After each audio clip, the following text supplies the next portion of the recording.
सब काम तो घर ही से हो जा रहा है, सोशल डिस्टेंसिंग का पालन भी हो रहा है। हाँ, अरे बहुत कुछ मैं कर रही हूँ। और तो क्या कर रहे हैं? मैं तो इंडिया नया कुछ चला रही हूँ, लोगों से वीडियो बना रही हूँ। मैं तो इंडिया नया कुछ चला रही हूँ, चीज गाने के वीडियो बना रही हूँ।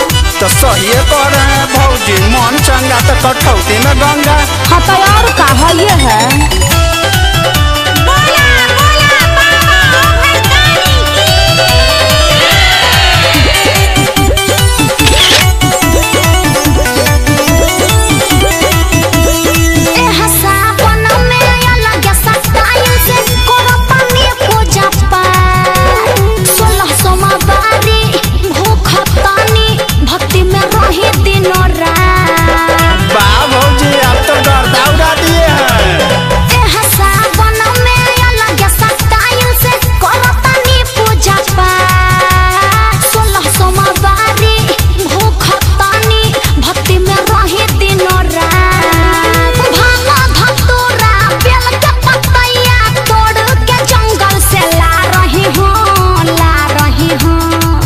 भौजी वाह, ऐसे ही लाते रहिए, बाबा को मनाते रहिए। हाँ देवर जी, दिल साफ है तो सब माफ है। ये तो ठीक है, और बताइए। मैं तो इंडिया नया कुछ चला रही हूँ, लोगों से वीडियो बना रही हूँ। मैं तो इंडिया नया कुछ चला रही हूँ, चीज गाड़ी पे वीडियो बना रही हूँ।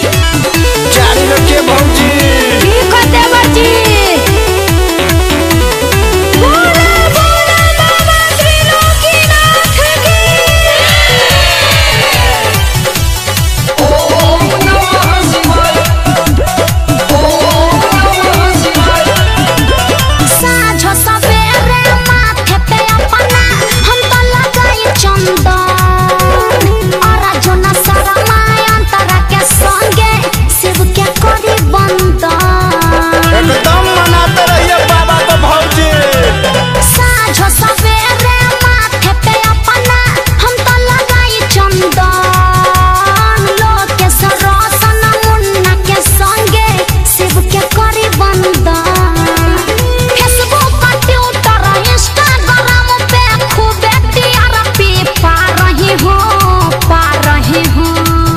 भौजी आप तो स्टार हो गई हैं, ऐसे ही पाते रहिए, बाबा को मनाते रहिए। बाक देवर जी आप भी ना। तो आगे का प्लान बताइए। मैं तो इंडिया नया कुछ चला रही हूँ, लोगों से वीडियो बना